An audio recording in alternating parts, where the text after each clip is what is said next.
Thank you very much for listening to this talk as we move towards the conclusion of the Festival of Sukkot with the last day of Chol Hamoed, which is known as Hoshana Rabba, and then we have the festivals of Shemini, Atzeres, and Simchas Torah in the land of Israel. That will be Wednesday night, Thursday, both of them, and in the diaspora, it will be Thursday and Friday, and go straight in from that to Shabbos Bereishis.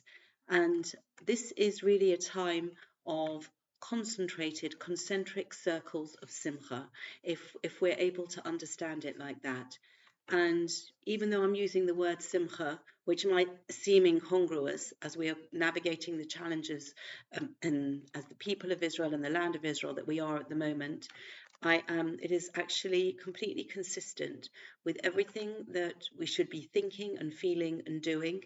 And I'm dedicating this our learning, to please God, the speedy release of all of the hostages still incarcerated in Gaza. At this point, we believe 101, and the safety and success of all of the soldiers in the IDF, in Lebanon, on the border, in Gaza, within Israel itself, as they continue their holy task of defending our people from evil enemies who wish to do us harm. And looking at the introduction to the Koren Machzor written by Rabba Zatzal, and this was 2015, I believe. And just checking, and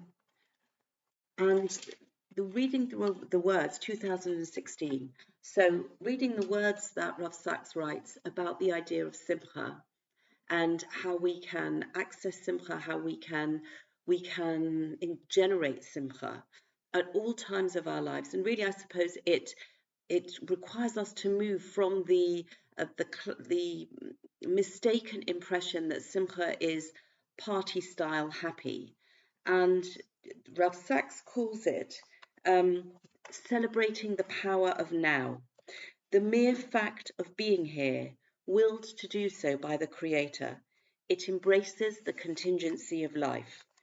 And I think that that's an excellent starting point to realize that when the word simcha is so closely connected to the festival of Sukkot, to this time of year, to the festival of Shemini Atzeres and Simchas Torah, where it is part of the name, and really to understand that in spite of the events of last Simchas Torah,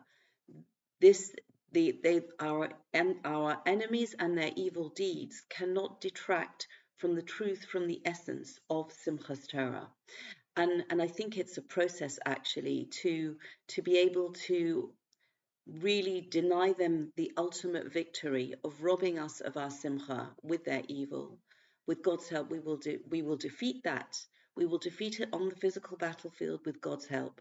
We will defeat it on the spiritual, in the mental battlefield of understanding that good is light and simcha, and this is part of the essential truth of our lives. So if we look at the consecutive festivals of Hoshana Rabba first. Hoshana Rabba, the last day of Chol Hamoed Sukkot, is in the Torah considered as a day of Chol Hamoed, the intermediate days of the festival of Sukkot. It doesn't have any special qualities, characteristics, customs. There are early traditions from the rabbis that begin to ascribe a great potential on this day of Hoshana Rabbah, which is translated as many salvations, or please save us. We are asking many times, and we realize we always need many salvations from Hashem. I think at the moment we are seeing it in black and white. It is something that is so blatant that we have seen Hashem's miracles. We are still in great danger, and we need Hashem's miracles intravenously.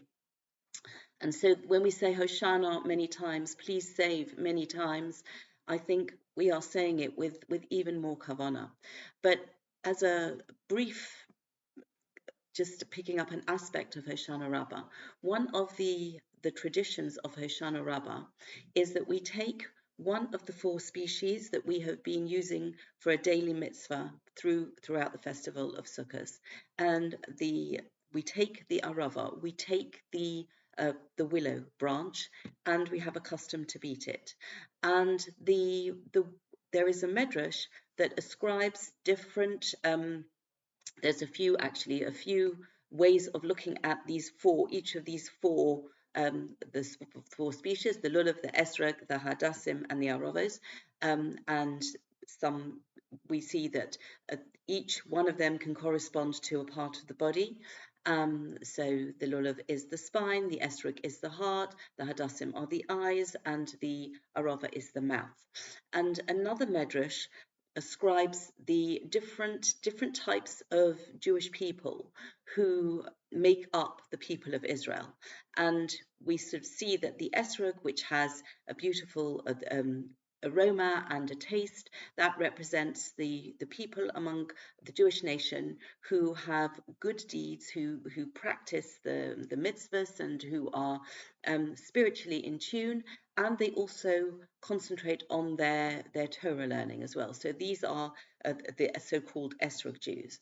And then the Lulav Jews are the Jews that have, the Lulav doesn't have a smell, but it has a taste. So these are Jews that excel in their Torah learning. And then we have the Hadassim, which are corresponding to the Jews who have mitzvahs but not Torah learning. And then we have the aravos, who are corresponding to the Jews. It's without smell and without taste, and they are the Jews who don't observe mitzvahs and don't study the Torah. And the point of taking everyone together is that we understand that we are a collective and we need to work together, and this is an essential part of our success as a nation. When we take on Hoshana Rabbah the standalone arava, then what we are saying is, it's not a question of some Jews are good at this and some Jews are good at that and some Jews aren't good at anything. We are actually coming from a point of absolute humility where we are saying we are all like the arava. We all have neither smell nor taste. Our Torah study is deficient. Our performance of mitzvahs is deficient. And we are entreating Hashem, even though we are coming from a point of such humility, to say we are all like this together, but still we are coming before you. And it's not a coincidence that the arava corresponds to the mouth, because the mouth is the organ that we use to verbalize our tefillahs, to actually say our prayers. And it is through the sincerity of our prayers, through the sincerity of our prayers on Hoshana, when we are pleading with Hashem to save us. This is the last chance that we have coming from Rosh Hashanah, from the days of awe, from the time that we are being judged. This is the last time. This is also ascribed to be Judgment Day for the other nations of the world. And so this is the message, the symbol, the hope, the prayer of Hoshana Rabbah. And we circle 7 times, and this number is the number of corresponds to the number of the natural world.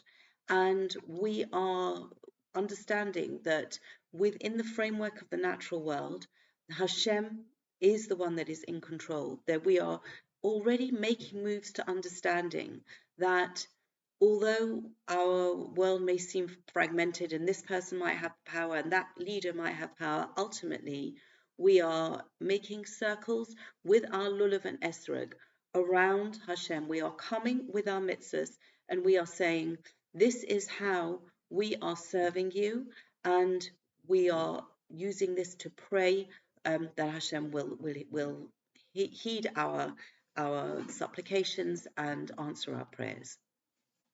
And then when we come to Shemini Atzeres and Simchas Torah, so the the combination of those 2 days in the land of Israel is that we move beyond the physical realm. The physical realm is represented by the number 7.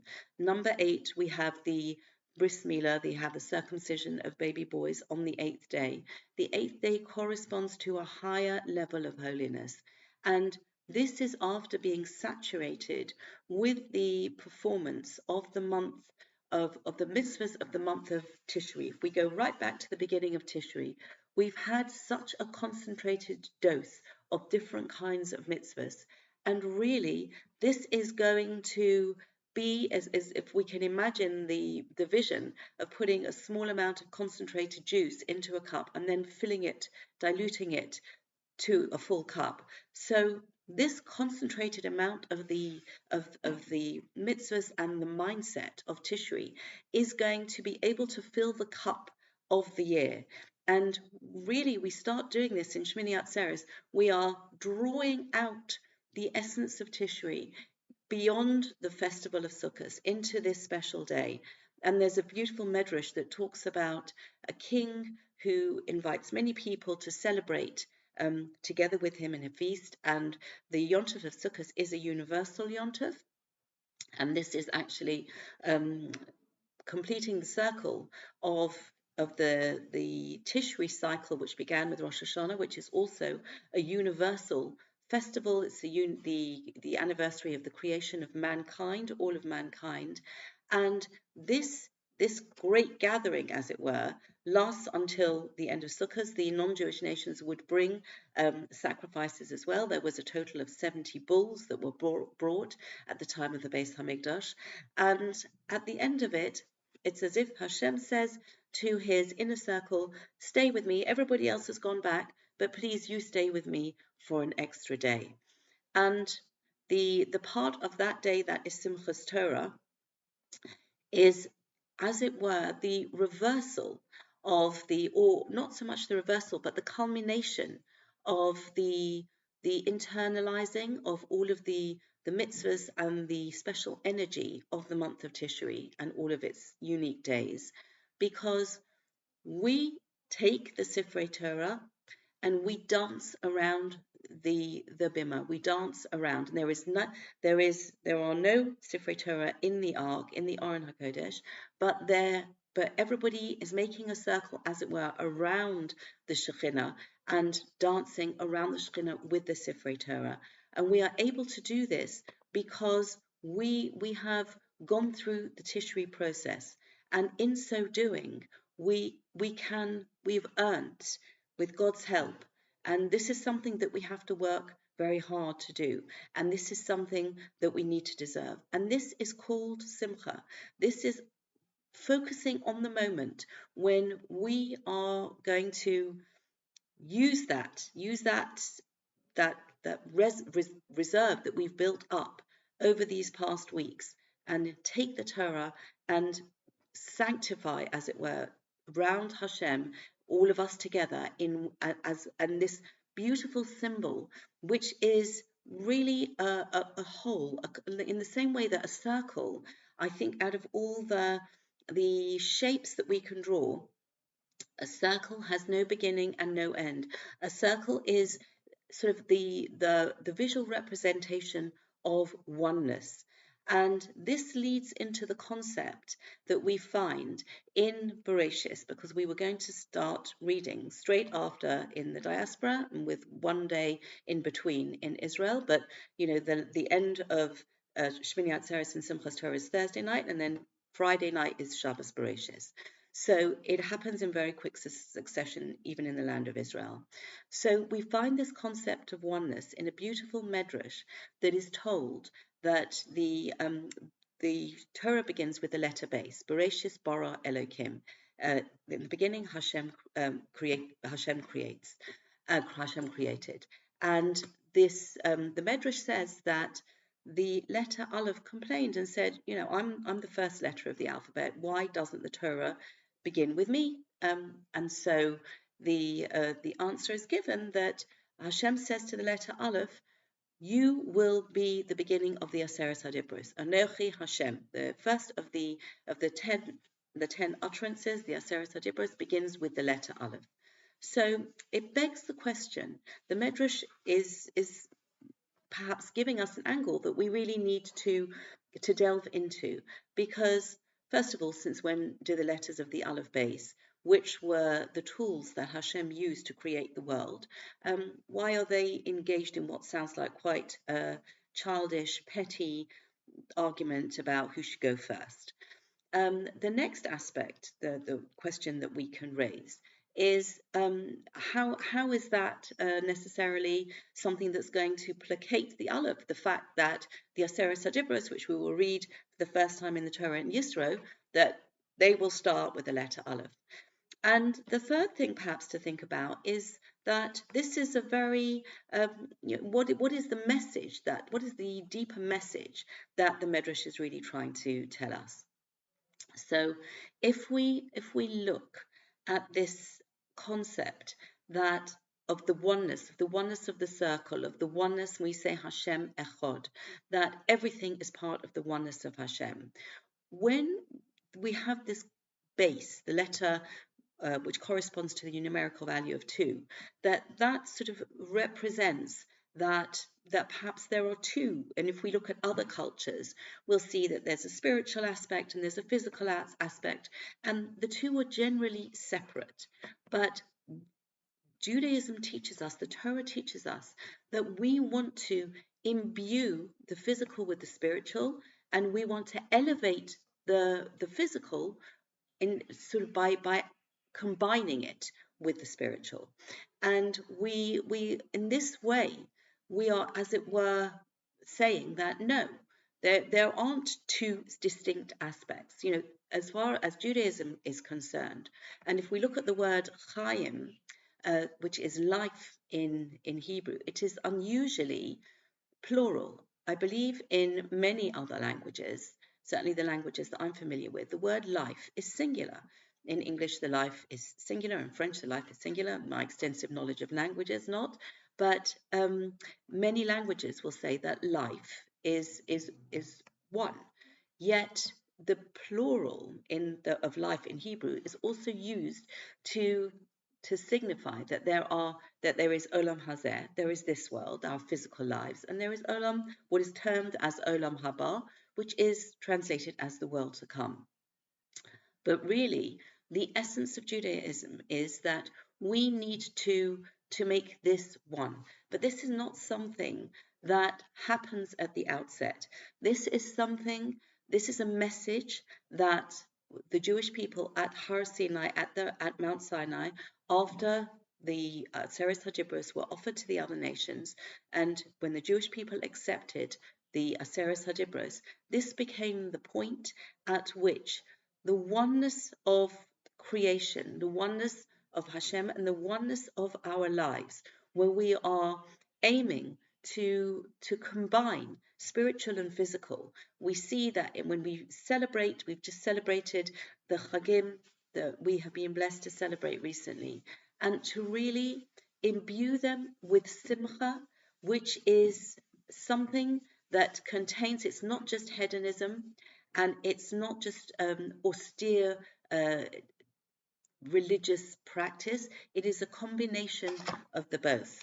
And I want to conclude by reading the last few lines on the section of the introduction of Rabbi Sax's Koren Machzor, when he talks about simcha.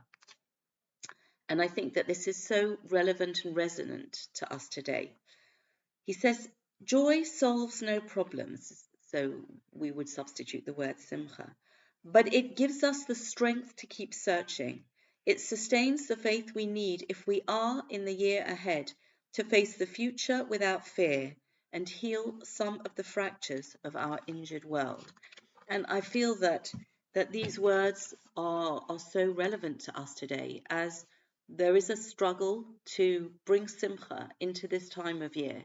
But it is something that when we appreciate the truth of our value system, the truth of the Torah, the truth of this time of year, and all of the mitzvahs that are associated with, that we can, please God, collectively and individually experience the simcha the simcha of Hoshana Rabba, of being saved by Hashem, the simcha of Shemini Atzeres and Simchas Torah, the simcha of being among those special close to Hashem guests who are invited to stay, of being able to dance around Hashem with the Torah, and then continuing seamlessly into Shabbos Bereishis, where we go back to the beginning of creation, and acknowledge that there is nothing except the oneness of Hashem. And in this way, we can all elevate ourselves and each other, and please God, have the merit to see all of our prayers answered, and the speedy coming of Mashiach and the rebuilding of the Beis Hamikdash. Thank you very much for listening. Wishing everybody Chag Sameach and Shabbat Shalom.